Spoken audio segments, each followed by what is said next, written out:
அனைவருக்கும் வணக்கம். Golden medallist இந்திய கைட்ஸ் வழங்கும் கற்க கசடர நிகழ்ச்சிக்கு தங்களை வரவேற்பதில் பெருமகிழ்ச்சி அடைகின்றேன். सबको सादर प्रणाम. गोल्ड मेडलिस्ट हिंदी गाइड्स प्रस्तुति कर्क कसडर कार्यक्रम पर आप सबका हार्दिक स्वागत है. आप जो नया देख रहे हैं कृपया सब्सक्राइब करें और अपने दोस्तों में बांटें, शेयर करें. यही आपसे मेरी सविनय प्रार्थना है.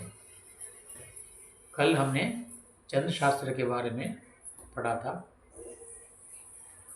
मैंने पढ़ाया था आपको. चंद्र शास्त्र में मात्रिक चंद्र और वार्णिक चंद्र दो प्रकार हैं. इसमें वार्णिक चंद्र के लिए एक विशेष नियम है. उस नियम के बारे में आज हम विस्तार पूर्वक जानकारी प्राप्त करेंगे. इस प्रकार मैथ्स आपने पढ़ा होगा. मैथ्स में सेट लैंग्वेज है. दो नंबर मिलकर के सेट लैंग्वेज कहते हैं. இரண்டு எண்கள் சேர்ந்து அவை செட் லாங்குவேஜ் என்று அல்ஜிப்ரா ஜியோமெட்ரி படித்தவர்கள் அறிவார்கள். அப்படி எப்படி செட் லாங்குவேஜ் என்று சொல்கிறோமோ மேத்ஸில் கணிதத்திலே, அதுபோல் இங்கே ஹிந்தியிலையும் வார்னிக் சந்தில் செட் லாங்குவேஜ் உண்டு, செட் உண்டு. அங்கே 2 எழுத்துக்கள் சேர்ந்து செட் ஆகும். இங்கே 3 எழுத்துக்கள், 3 மாத்திரைகள், டோட்டல் 3 மாத்திரை கிடையாது, 3 எழுத்துக்கள் சேர்ந்தது ஒரு செட் என்று அழைக்கப்படுகிறது. அந்த செட் என்பதற்கு ஹிந்தியிலே கன் என்று பெயர். எப்படி சங்கீதத்திலே 7 சுரங்கள் உண்டு. சரி கம பதனி, சரி கம பதனி, சா சனிதம மகரி சா. அப்படி ஆரோகணம் இறங்கும்போது அவரோகணம் என்பார்கள். அந்த 7 சுரங்களுக்குள் தான் அத்தனை பாடல்களும் இயங்குகின்றன. 7 சுரங்களுக்குள் எத்தனை பாடல் என்று கவியரசர் பாடியிருப்பார். ஆக அந்த 7 சுரங்கள் தான் நமக்கு அத்தனை ராகங்களையும் பாடல்களையும் தருகின்றன.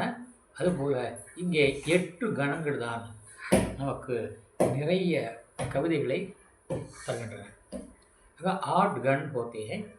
8 गण क्या क्या होते हैं, उन गणों के नाम क्या क्या है, उन गणों के लक्षण क्या क्या है, उन गणों के उदाहरण क्या क्या है, आज हम देखने वाले हैं.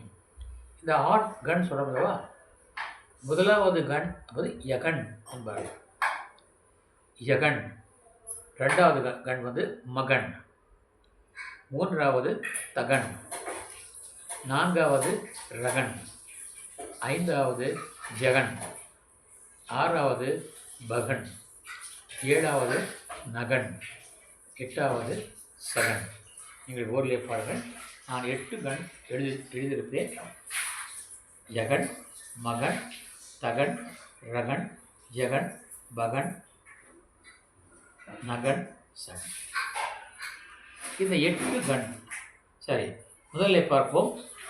யகனுக்கான அளவீடு என்ன, லக்ஷன் என்ன என்றால், யகனுக்கு 1 2 2 ஒரு மாத்திரை, 2 மாத்திரை, 3 மாத்திரை உள்ள எழுத்துக்கள் வந்தால் அது யகன். சரி, உதாரணம் சொல்லலாமா? 1 மாத்திரா, 2 மாத்திரா, 2 மாத்திரை. வி தா தா சொல்லலாமா? வி दा ता 1 2 2. சரி, விமாதா சொல்லலாமா? விமாதா வி 1 மா 2 தா 2. சரி, அடுத்ததாக மகன் ஆச்சா, அடுத்தது யகன் ஆச்சா, அடுத்தது மகன். மகனுக்கு தோ தோ தோ போர்டில் பாருங்கள். தோ தோ தோ दो दो दो 2 2 2 மாத்திரை எழுத்துக்கள் வர வேண்டும். மாதா ஏன், மா தா ஏன், தி வா ரேன், தி வா ரேன். அப்படி சொல்லலாம், நிறைய சொல்லலாம். நிறைய எழுத்துக்கள் நாம் போடலாம். இதுக்கு யகன மகன. அடுத்தது தகன். தகனுக்கு தோ தோ ஏக். தகனுக்கு போட பாருங்க. दो दो 1 2 2 1.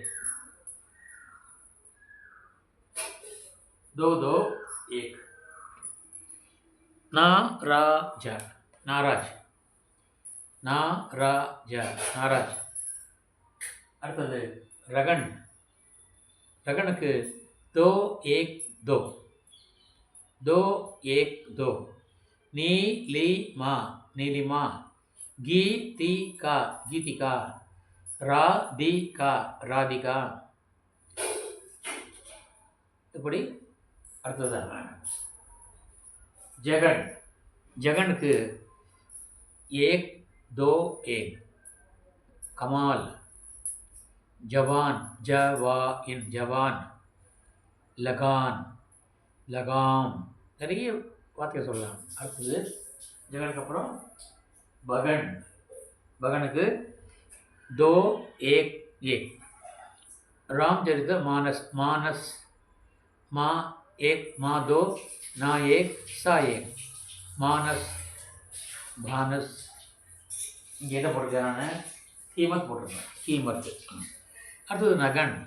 நகனுக்கு एक एक एक. कलम, कमल, रसम, नलम. एक एक एक. அடுத்ததாக सगन. एक दो दो. एक एक एक दो. विमला, कमला, शिमला, गमला. நிறைய வார்த்தைகள் நாம் போடலாம். இப்படியாக யகன், தகன், மகன், யகன், மகன், தகன், ரகன், ஜகன், பகன், நகன், சகன். இப்படியாக 8 கண் உண்டு, 8 கண் உண்டு. சரி, இப்பொழுது ஒவ்வொன்றுக்கும் நாம் யோசனை பண்ணிக்கொண்டே எடுத்தெடுத்து உதாரணம் எழுதை விட, ஏன் சார் இதற்குள் எளிமையான வழி ஒன்று கிடையாதா என்று கேட்பது எனக்கு புரிகிறது. அந்த எளிமையான வழி என்பதுதான் இந்த சீர்துறை ஞாபகம் வச்சுங்க. மேலே இருக்கேன், யமாதா ராஜபான் சல்கா. நான் எழுதவில்லை, எழுதி கொள்ளுங்கள். யமாதா ராஜபான் சல்கா.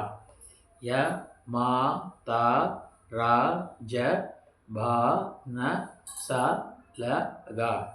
யமாதா ராஜபான் சல்கா. இந்த சூத்திரை எழுதி கொள்ளுங்கள். இதில் ஒவ்வொரு எழுத்தினுடைய முதல் எழுத்துக்களவா, अதான் गण का नाम है. पहला नाम अक्षर का नाम जो है वही गण का नाम है. यमाता में या यगन है. माता, माँ में तगन, मगन है. ता में तगन है. रा में रगन है. जा में जगन है. बा में बगन है. ना में नगन है. सा में सगन है. अच्छा, इसका उदाहरण आप कैसे देखेंगे? हर गण का, हर अक्षर का पहला, दूसरा और तीसरा ले लीजिए. तो यगन के लिए कितनी मात्राएं हैं? एक मात्रा, दो मात्रा. तो यमाता, यमाता. अच्छा, मगन के लिए क्या क्या मात्राएं हैं? दो दो दो दो दो. ओ माँ से ले लिए मगन, माँ तारा. दो दो दो. तीसरा क्या है? रगन. रगन के लिए क्या क्या कौन सी मात्राएं हैं? दो एक एक. दो एक एक. दो राज, दो दो दो. रा ज बा. और भगन के लिए क्या क्या मात्राएं हैं? भगन के लिए दो एक एक. बा ना सा, बानस. सगन के लिए कितनी मात्राएं हैं? एक दो दो. सलगा, एक दो दो. इसलिए इसी सूत्र में आपको गण का लक्षण, गण का उदाहरण, गण का नाम सब उसमें समा गए हैं. इसीलिए आप इसको मनन कर लीजिए. यमाता राजबान सलगा. यमाता ய யகன், மா மகன், தா தகன், ரா ரகன், ஜ ஜகன், பா பகன், ना नगन, सा सगन। का पहला, दूसरा और तीसरा, ये तीनों को आप जोड़ सकते हैं उदाहरण के रूप में। अलावा इसके आप अपनी ओर से भी शब्दों को ढूंढ करके, शब्दों को बना करके आप लिख सकते हैं और दे सकते हैं और बोल सकते हैं, कविता बना सकते हैं। यही गण वार्णिक छंद का नियम है। ये वार्णिक छंद का नियम जो है बहुत अत्यंत ज़रूरी है। इसी को जरा ध्यान से पढ़ लीजिए। मैं वो बोर्ड में लिखना भूल गया, इसको पढ़ लीजिए। देखिए, यमाता राजबान सलगा, यगण मगण, यमाता राजबान सलगा। इसको अच्छी तरह मनन कर लीजिए तो आप वार्णिक छंद अच्छी तरह से बना सकते हैं और परीक्षा दे सकते हैं। अगर आप स्वयं अगर बनाएंगे, कविता रचेंगे तो उसका उपयोग कर सकते हैं। अच्छा, परीक्षा के लिए उपयोगी वार्णिक छंद का कुछ उदाहरण हमको चाहिए। ऐसा आप पूछते हैं, ये मेरे कानों में पड़ रहा है, इसका भी उत्तर आपको मैं दूंगा, क्योंकि पहले आप इसको पढ़ लीजिए। कितने गण हैं? 8 गण हैं। गण किसे कहते हैं? 3 अक्षरों के मिलान को गण कहते हैं। गण कितने होते हैं? 8 होते हैं। 8 गण क्या क्या होते हैं? यगण, मगण, तगण, रगण, जगण, बगण, नगण, सगण। यगण का मात्रा क्या है? 1 2 2। मगन का मात्रा क्या है? 2 2 2। और तगन का मात्रा क्या है? 2 2 1। और रगन की मात्रा क्या है? 2 1 2। और जगन की मात्रा क्या है? 1 2 1। और बगन की मात्रा क्या है? 2 1 1। और सगन की मात्रा क्या है? 1 1 2। ये आप लिख लीजिए, जैसे कि मैंने बोर्ड में लिखा है ऐसा आप लिख लीजिए। ये एक वाला जो एक मात्रा है, इसके समान जो सिंबल है ना, वो 2 मात्रा का उदाहरण है। यस के समान जो सिंबल है वो 2 मात्रा का उदाहरण है। और एक के आई के समान जो सिंबल है वो 1 मात्रा का उदाहरण है। इसलिए इसको आप ध्यान से पढ़ लीजिए। நான் இதை தமிழில் ஏன் சொல்கிறேன் என்றால், தமிழிலே அவ்வளவாக உங்களுக்கு புரியாது, ஹிந்தியிலே புரியுவதற்காகத்தான் முழுமையாக நான் ஹிந்தியிலே சொன்னேன். தமிழிலே யகன், மகன், தகன், ரகன், ஜகன், பகன், நகன், சகன், இந்த 8 எப்படி சங்கீதத்திலே 7ஓ அதுபோல் இந்த வார்ணிக்கிலே 8, இந்த 8க்கான அந்த பெயர்களையும் 8க்கான அந்த சிம்பல்ஸையும் அப்புறம் 8க்கான உதாரணங்களையும் அனைத்தையும் சேர்த்து ஒன்றாக சொல்லும் என்றால் அதை நீங்கள் இப்படி சூத்திரமாக யமாதா ராஜ்பான் சல்கா, இந்த சூத்திரமாக நீங்கள் மனப்பாடம் செய்து கொண்டால் உங்களுக்கு மிக எளியது, புரியும், நன்றாக இருக்குன்னு சொல்லி இதற்கான உதாரணங்கள் ஏனென்றால் பரீட்சாக்கு திருஷ்டி से தேர்வுக்கு நீங்கள் படிக்கும் போது எத்தனை உண்டு, இதில் இந்த வார்ணிக் சந்தில் எத்தனை உண்டு, மாத்ரிக் சந்தில் எத்தனை உண்டு என்று நீங்கள் உங்களுடைய புத்தகத்திலோ கைடிலோ நீங்கள் எழுதி வைத்திருப்பீர்கள், நீங்கள் படித்து வைத்திருக்கலாம். அதிலே நான் சில உதாரணங்களை மட்டும் உங்களுக்கு சொல்ல விளைகிறேன். அதை நாளைய பதிவிலே உங்களுக்கு தரவிக்கின்றேன். ஏனென்றால் ஒரே நாளிலே அனைத்தையும் போட்டு உங்களை குழப்ப வேண்டாம் என்பதற்காகவே நான் இதை சொல்கின்றேன். ஆக நாளை இதற்கான உதாரணங்களையும் மேலும் அடுத்ததாக இந்த மாத்ரிக் சந்து பற்றியும் நாங்கள் நாளைக்கு விளக்கமாக பார்ப்போம். அதற்கான உதாரணங்களையும் தேர்வுக்குரிய உதாரணங்களையும் நாம் பார்ப்போம். இன்றைய சிந்தனை செய் நன்றி மறவாமை. செய் நன்றி மறவாமை. ஔவையார் பாடுவார், நன்றி ஒருவருக்கு செய்தக்கால் அந்நன்றி என்று தருங்கொல் என வேண்டா நின்று தளரா வளர்த்தெங்கு தானுண்ட நீரை தலையாலே தான் தந்ததார் என்பார். அதே போல வள்ளுவர் சொல்வார், நன்றி மறப்பது நன்றன்று, அன்றே மறப்பது நன்று. நன்றி மறப்பது நன்றன்று, நன்றல்லது அன்றே மறப்பது நன்று. என்னன்றி கொன்றார்க்கும் உய்வுண்டாம் உய்வில்லை, செய்நன்றி கொன்ற மகற்கு என்கிறார் மறுபடியும் வள்ளுவர். அதே மாதிரி நன்றி நாம் செய்வது காலத்தால் செய்ய வேண்டும்.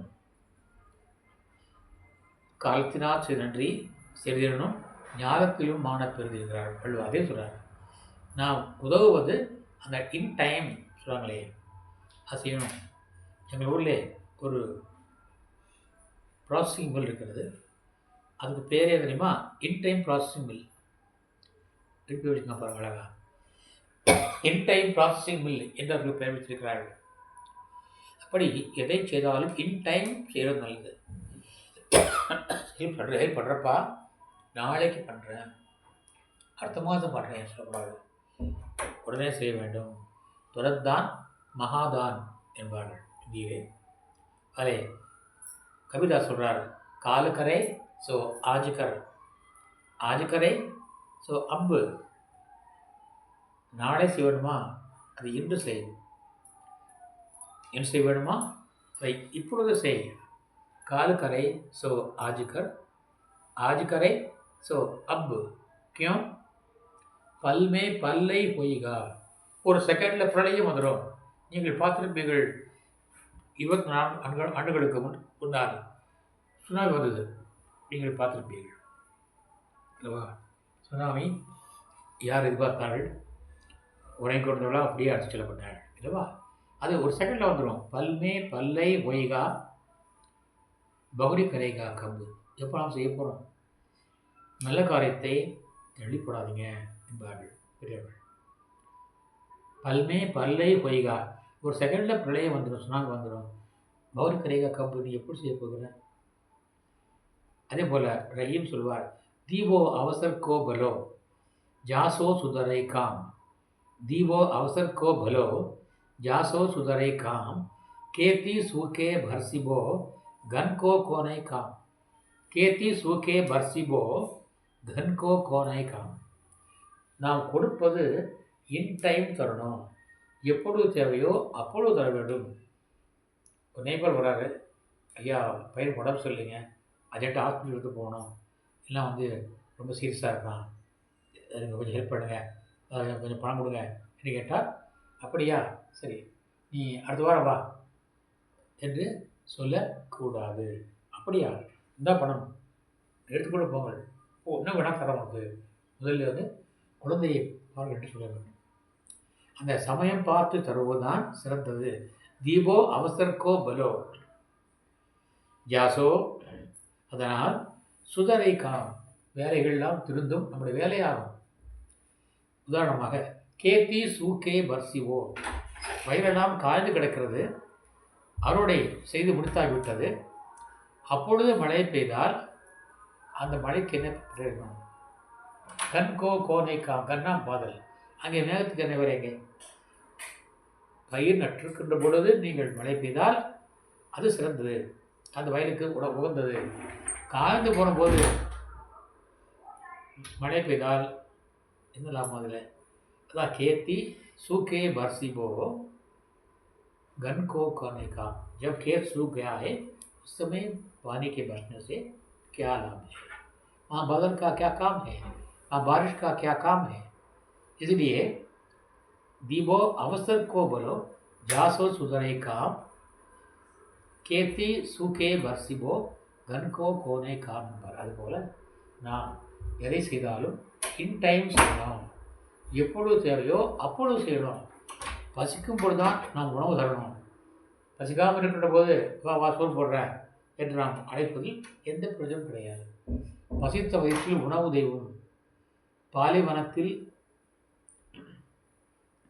நிழலே தெய்வம், கொட்டும் மழையில் கொடையே தெய்வம், கோடை வெயிலில் நிழலே தெய்வம் என்பார் கவியரசர். அதுபோல் டைம் தரணும். தேவை யாருக்கு எப்போது தேவைப்படுகிறதோ அப்பொழுது செய்தால் அந்த காலத்தினால் நன்றி சிறிதனும் ஞாலத்திலும் மானப்பெறுது, உலகத்தை விட பெறுகின்றார். அதுபோல் நீங்கள் நன்றியை அந்த இன் டைம் செய்ய வேணும். அதே நேரத்திலே காலம் தடாமல் செய்ய வேண்டும். மேலும் அதை ஒரு பொழுதும் நன்றி மறக்கக்கூடாது. நன்றி மறக்கக்கூடாது. அதே நாம் அவளை கேட்கவும் கூடாது. நான் உங்களுக்கு உதவி செய்தனே, எனக்கு எப்போ திருப்பி தரப்போகின்றா என்று நாம் கேட்கவும் கூடாது. அதான் அவ்வையார் பாடுகிறார். நன்றி ஒருவருக்கும் செய்தக்கால் அந்நன்றி என்று தருங்கொள் எற வேண்டா, நின்று தளரா வளர்தெங்கு தானுண்ட நீரை தலையாலே தான் தருதலால் என்றார். அதுபோல் நாம் அதன் தென்னை மரத்துக்கு வேரில் நீட்டுகிறோம். அதை அருந்தி அந்த தண்ணீர் பின்னாளில் மேலே போய் தலையாலே மேலே போய் நமக்கு இளநீராக தேங்காயாக தருகிறது. அது மாதிரி நமக்கு திருப்பி வந்துவிடும். ஆகவே நன்றி என்பது இசாத் தே இசாத் லே என்பார்கள். இசாத் தே இசாத் லே, இந்த கையில் கொடுத்து இந்த கையில் வாங்கிருந்தாமா நன்றி. ஆகவே நன்றி மறப்பது நன்றன்று, நன்றல்லது அன்றே மறப்பது நன்று. அவர்கள் குற்றம் வைத்தார்களா அதை மறந்துடுங்க. அதை சொல்லிட்டே இருக்காதிங்க. நீ தப்பு தப்புன்னு சொல்ல வேண்டாம். ஆனால் நல்லது செய்தால் அதை சொல்லி காட்டுங்கள். தவறில்லை, தவறுகளை சுட்டி காட்ட வேண்டாம். சொல்லி காட்டலாம். செய்தன்றியை நாம் திரும்ப சொல்லக்கூடாது. நீ ஒன்று பண்ணாமலடா, நீ எனக்கு பண்ணுறா என்று கேட்பது கூடாது. இதுவே இன்றைய சிந்தனை. இதுபோல் சிறந்த கருத்துக்களையும் நான் தங்களுக்கு பாடத்தோடு சேர்த்து தர இருக்கின்றேன். எப்படி சினிமா தியேட்டரில் இடைவெளி பொருளாளர் அதுபோல். ஆகவே இதை நீங்கள் சுமையாக கருத வேண்டாம். இதையும் நீங்கள் தாய்மொழியும் நீங்கள் மதிக்க வேண்டும். அந்த கருத்துக்கள் நாம் ஏற்றுக்கொள்ள வேண்டும். அதன் மூலமாக நம்முடைய தேசிய மொழி அறிவை பெற வேண்டும், தாய்மொழி அறிவை பெற வேண்டும் என்பதற்காகத்தான் சொல்கிறேன். இதை நான் நினைத்திருக்கிறேன். இதை நீங்கள் பாரமாக கருத வேண்டாம் என்று சொல்லி நாளை இதே தலைப்புடன் மீண்டும் சந்திக்கின்றேன். அதுவரைக்கும் விடைபெறுவது தங்களின் அன்பன் ஆர். சுந்தரராஜன், திருப்பூர், தமிழ்नाडु। कल इसी प्रकार के एक नए शिक्षक वही चंद शास्त्र के साथ आपसे मिलना चाहता हूँ। तब तक के लिए आपसे विदा लेने वाला आपका सेवक आर. सुंदरराजन, திருப்பூர், தமிழ்நாடு। धन्यवाद, நன்றி, धन्यवाद, நன்றி, ஜெய் ஹிந்த்।